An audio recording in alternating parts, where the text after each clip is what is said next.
Bonjour, Kelsey. Merci d'avoir accepté l'interview. Il n'y a pas de souci. Alors, est-ce que tu peux te présenter en quelques minutes? D'accord, donc en fait, mon pseudo sur internet c'est Mister Flèche. Je suis vidéaste sur YouTube et je fais une émission principale qui s'appelle Reset System, dans laquelle je vais parler de licences de jeux vidéo de manière à la fois divertissante et critique, avec un petit personnage qui s'appelle Hermine. Voilà, c'est une chienne geek qui m'accompagne dans les vidéos, qui aime bien se cosplayer et qui est là aussi pour former un petit duo avec moi. Et les vidéos Reset System sont d'une durée de plus de 15 minutes en général. La dernière c'était exceptionnel, elle en faisait 40, mais voilà, j'essaye de toujours traiter les sujets de manière suffisamment approfondie pour que les vidéos puissent parler au public et qu'ils puissent aussi apprendre des choses tout en passant un bon moment. Qu'est-ce qui t'a motivé à te lancer sur YouTube? Alors, d'une part, j'étais déjà un petit peu, en tant que fan Nintendo à la base, j'écrivais des petits articles, tout ça de temps en temps, sur des sites de fans. Et c'est vrai que j'aimais bien partager ma vision des choses. Et le fait de voir déjà des vidéastes qui faisaient ça, principalement Usul, tout ça, voilà, les chroniques régulières, tout ça c'était un concept qui me plaisait beaucoup. Et j'avais envie de me lancer dans l'aventure, de faire mes propres vidéos avec mes propres, mes propres propos, les partager et en même temps avoir une forme un peu amusante comme celle que j'ai aujourd'hui dans mes vidéos. On sait que, comme tout le monde dit qui se respecte, on a tous vécu la fin de live. Comment tu l'as ressenti toi de ton côté? La fin de No Life, c'est forcément une page qui se tourne. Je pense que ça peut faire un petit pincement au cœur pour la part de toutes les personnes qui ont connu. Après, c'est vrai qu'il y a eu un âge d'or No Life et que malheureusement sur la fin, à mon avis, c'était l'audience qui était pas forcément au rendez-vous et même l'argent derrière pour financer la chaîne. Mais il est indéniable que ça a marqué sa génération avec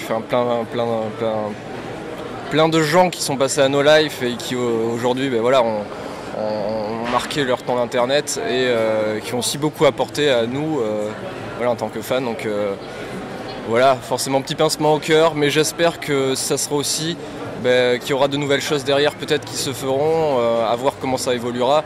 Mais voilà, à mon avis, j'espère que ça se passera bien également pour la suite. On a vu que tu faisais plusieurs types de vidéos sur ta chaîne. Est-ce que tu peux nous en citer quelques-uns si tu n'as pas tout? Alors donc Reset System c'est vraiment le format principal, c'est avec lui que j'ai débuté sur YouTube et je continue toujours avec. Après il y a une petite évolution parce que ma première année, donc en 2014, c'était quasiment mensuel les Reset System et c'était plus court. Aujourd'hui on est vraiment sur du 3-4 par an, mais en même temps c'est des vidéos qui demandent plus de travail, plus d'écriture derrière. Voilà, du coup à côté pour contraster j'ai Wrecking Games. C'est le deuxième format qui est apparu chronologiquement. Là, c'est plus détente. C'est j'ai un jeu vidéo et je dois sortir tous les arguments pour le détruire. Ça peut être un mauvais jeu vidéo, enfin mal noté ou vraiment avec des gros défauts. Ça peut être aussi un très bon jeu vidéo. Et du coup, c'est assez challengeant de trouver des défauts à un bon jeu vidéo. Donc là, j'ai surtout fait du Nintendo en bon jeu vidéo. J'ai fait Breath of the Wild, j'ai fait Super Mario Galaxy. Après, je me suis aussi défoulé sur d'autres jeux comme Call of Duty Ghost. Mais voilà, je vais essayer d'alterner un petit peu entre bons jeux et jeux moins bons, on va dire, pour être gentil quand même avec les autres jeux. Et ça, c'est le deuxième format principal. Après, j'ai des petits concepts à côté pour plus léger. J'ai les courriers du cœur, c'est tout simplement une sorte de FAQ. En même temps, je montre les fanarts des abonnés, tout ça. Et je parle des news.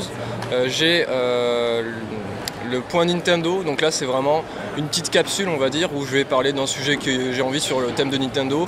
Ça peut être sur un personnage, ou carrément analyser les petits détails dans le trailer de Super Mario Odyssey par exemple. Et après j'ai aussi des hors-système. Après parfois je fais des vidéos qui sont un peu sans thème mais que je fais pour m'alléger aussi un petit peu l'esprit et tout.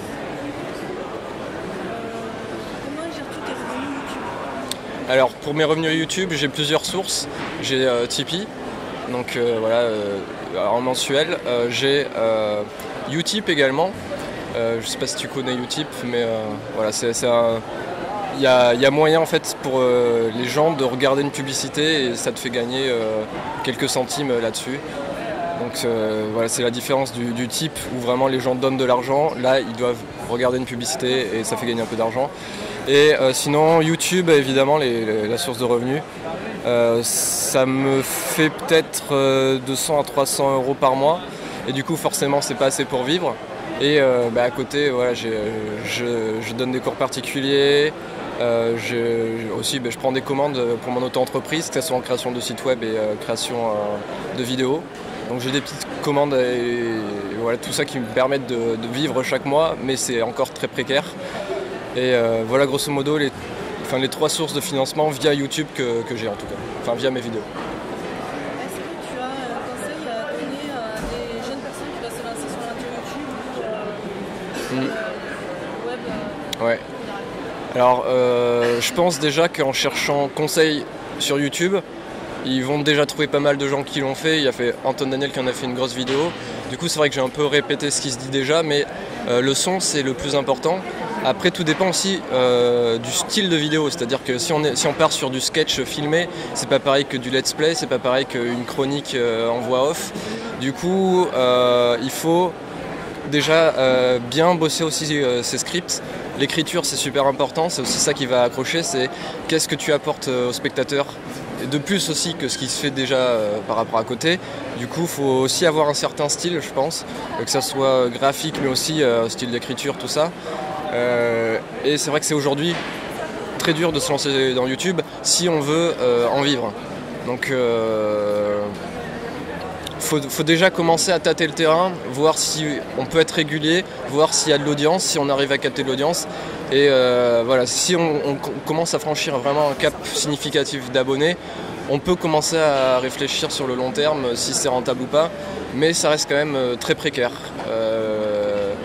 C'est pas tout le monde qui a 100 000 abonnés et je pense que même les gens à 100 000 abonnés vivent pas tous comme il faut de leur activité. Donc voilà, soigner le montage, le son, l'écriture, c'est les 3 points essentiels pour pouvoir se démarquer et voilà, attirer des gens. Voilà. Et pour une fille qui va se lancer dans la vidéo aussi comme ça, on voit plus des filles qui font des tutos, des choses comme ça, et une fille qui veut se lancer, qui veut diversifier, qui veut faire du gaming, des interviews, des reportages. Qu'est-ce que tu conseillerais? Je pense qu'il faut pas avoir peur, faut se lancer, faut s'imposer aussi. Bon, ce qui peut faire peur évidemment, c'est les réactions machistes qu'il peut y avoir, mais je pense qu'il y a moyen. Je connais des filles qui ont des chaînes qui parlent de jeux vidéo. La développeuse du dimanche, bon, il y a Camille d'Osmosis qui est groupée avec son copain, il y a Miou de la Post Café, Nathalie. J'en oublie plein, mais j'en connais pas mal. Et du coup, faut pas hésiter. S'il y a des commentaires insultants, tu les supprimes. Voilà, ils ont pas lieu d'être sur YouTube. Et non, franchement, faut pas hésiter. Et faut montrer justement que c'est pas juste réservé aux garçons. Clairement, aujourd'hui, on est en 2018. À un moment, il faut accepter la mixité. Il faut accepter qu'une fille qui joue aux jeux vidéo, c'est tout à fait normal. Et si on voit plus de filles qui jouent aux jeux vidéo, peut-être que ça va justement faire changer les mentalités dans le bon sens. Il y aura toujours des gens très réfractaires, tout ça, mais faut vraiment pas se laisser affecter. Faut garder le positif du fait d'être dans le gaming ou quoi que ce soit, quoi. Voilà. Quelle est la suite pour toi? Qu'est-ce que tu as prévu dans les mois à venir, dans les années à venir? Alors bon, dans les mois à venir, forcément, des prochains Reset System, des prochaines vidéos que j'ai déjà planifiées, qui prennent tous un temps plus ou moins long à être sorties. Après, j'aimerais bien renouveler l'expérience du court-métrage que j'avais faite, je sais plus qu'en 2016 peut-être. J'avais fait un petit court-métrage de 10 minutes. Bon, évidemment, il y a quelques défauts qui seront corrigés avec l'apprentissage, vu que c'était ma première expérience. Voilà, mais ça sera peut-être pour 2019, enfin, minimum. Je suis toujours en avance sur les dates, mais le temps que ça se fasse, ça peut être plus long. Voilà, sinon, ça c'est pareil, c'est tout ce qui est jeux vidéo.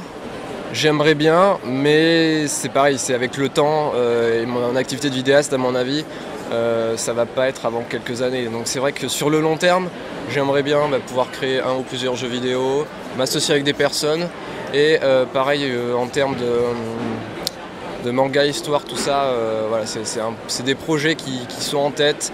Je me renseigne déjà un petit peu, mais je m'avance pas tout de suite. Je vais pas dire allez demain voilà il sort quelque chose. Non, c'est vraiment un truc sur le long terme, donc il faudra être patient évidemment pour les voir. Et en même temps, c'est des projets qui nécessitent du temps pour être bien faits, donc c'est normal. Est-ce que tu as un mot pour ta communauté? Pour ma communauté, je vous salue tous et toutes très fort. Voilà, merci pour votre soutien. Voilà, merci d'apprécier mes vidéos et à bientôt sur YouTube et peut-être en vrai s'il y a des gens à BGF. Voilà. Et est-ce que tu as le mot de la fin? Le mot de la fin, chocolatine. Merci Mr. F. Au plaisir en tout cas et de même. Voilà.